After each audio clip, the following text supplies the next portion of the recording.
Come back to Snehalakka YouTube channel. ನಾನು ಇವತ್ತು ಕೋಸು ಮತ್ತು ಕಡಲೆಬೇಳೆ ಪಲ್ಯ ಮಾಡ್ತಾಯಿದ್ದೀನಿ. ಅದು ಹೇಗೆ ಮಾಡೋದು ಅಂತ ನೋಡ್ಕೊಂಬರೋಣ ಬನ್ನಿ. ನಾನು ಕಟ್ ಮಾಡಿ ಇಟ್ಕೊಂಡಿದ್ದೀನಿ ಎಲೆಕೋಸನ್ನ ತೊಳೆದು ಕಟ್ ಮಾಡಿ ಇಟ್ಕೊಂಡಿದ್ದೀನಿ. ಅದಕ್ಕೆ ಒಗ್ಗರಣೆ ಕೊಡೋಕ್ಕೆ ಕರಿಬೇವು ಮತ್ತು ಹಸಿಮೆಣಸಿನ್ಕಾಯಿ ಮತ್ತು ಇದು ಈರುಳ್ಳಿ, ಕಡಲೆಬೇಳೆ ನೆನೆಸಿಟ್ಕೊಂಡಿರ್ತದೆ. ಕಡಲೆಬೇಳೆ ಮತ್ತು ಕೋಸು ಎರಡೇ ಕುಕ್ಕರ್ಗೆ ಹಾಕ್ತೀನಿ. ಒಂದು ವಿಜಿಲ್ ಹೊಡಿಸ್ಬೇಕು ಅದನ್ನು. ಜಾಸ್ತಿ ಹೊಡ್ಸಿದ್ರೆ ಮೆತ್ತಗಾಗ್ಬಿಡುತ್ತೆ, ಚೆನ್ನಾಗಿರಲ್ಲ. ಒಂದೇ ವಿಜಿಲ್ ಹೊಡ್ಸಿದ್ರೆ ಸಾಕು.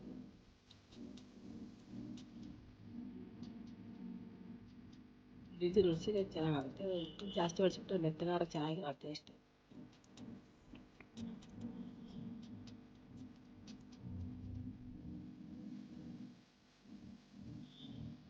ಸ್ವಲ್ಪ ನೀರಾಗಿ ಹೊಡ್ಸಿರಾಯ್ತು. ಈ ಥರ ಆಗಿದೆ. ಕುಕ್ಕರಲ್ಲಿ ಒಂದು ವಿಜಿಲ್ ಹೊಡ್ಸಿದ್ದೆ, ಈ ಥರ ಆಗುತ್ತೆ. ಈಗ ಇದಕ್ಕೆ ಒಗ್ಗರಣೆ ಕೊಟ್ಕೋಬೇಕು.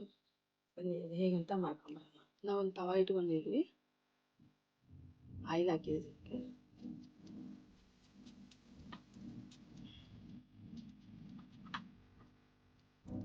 ಕರಿಬೇವು ಮತ್ತು ಸಾಸಿವೆ ಜೀರಿಗೆ ಹಾಕ್ತೀವಿ.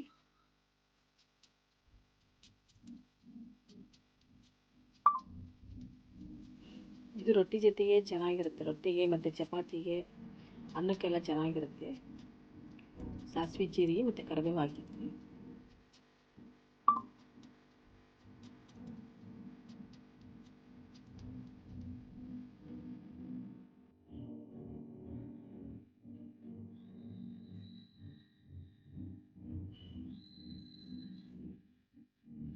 ಈಗ ಈರುಳ್ಳಿ ಹಸಿಮೆಣಸಿನ್ಕಾಯಿ ಹಾಕ್ತೀವಿ. ಇವು ಸ್ವಲ್ಪ ಫ್ರೈ ಆಗಬೇಕು ಎಣ್ಣೆಯಲ್ಲೇ.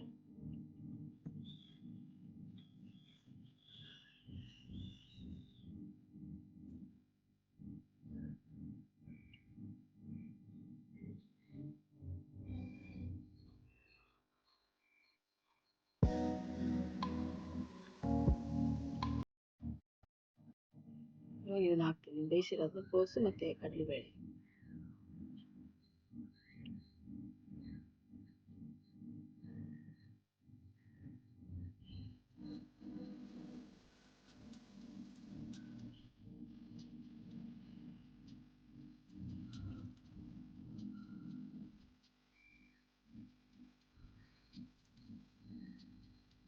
ಇದು ಚೆನ್ನಾಗಿ ಒಗ್ಗರಣೆಲ್ಲೇ ಮಿಕ್ಸ್ ಮಾಡಬೇಕು.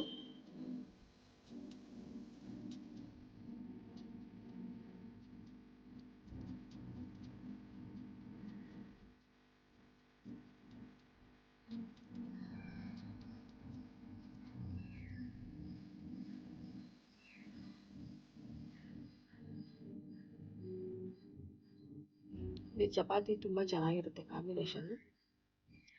ಚಪಾತಿಗೆ ಚೆನ್ನಾಗಿರುತ್ತೆ, ಅಂದರೆ ರೊಟ್ಟಿಗೆ ಅಷ್ಟು ಅನಿಸಲ್ಲ, ಚಪಾತಿಗೆ ತುಂಬ ಚೆನ್ನಾಗಿರುತ್ತೆ. ಸಲ ಟ್ರೈ ಮಾಡಿ ನೋಡಿ, ತುಂಬ ಚೆನ್ನಾಗಾಗುತ್ತೆ. ಈ ಪಲ್ಯ ಉಪ್ಪು ಹಾಕೋದು ರುಚಿಗೆ ತಕ್ಕಷ್ಟು. ಇದಕ್ಕೆ ಶೇಂಗಾ ಪುಡಿ, ಗುರಳ ಪುಡಿ ಏನು ಹಾಕಲ್ಲ. ಇದು ಈ ಥರನೇ ಮಾಡಬೇಕು, ಚೆನ್ನಾಗಿರುತ್ತೆ.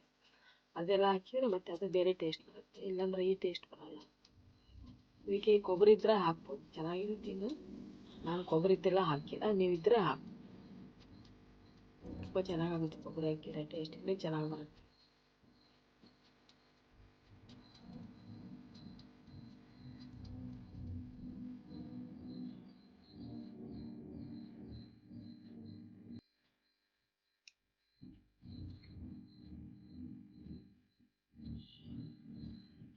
ನೋಡಿ ರೆಡಿ ಆಯಿತು ಫ್ರೆಂಡ್ಸ್. ಜೊತೆ ಥ್ಯಾಂಕ್ಸ್ ಫಾರ್ ವಾಚಿಂಗ್ ಫ್ರೆಂಡ್ಸ್.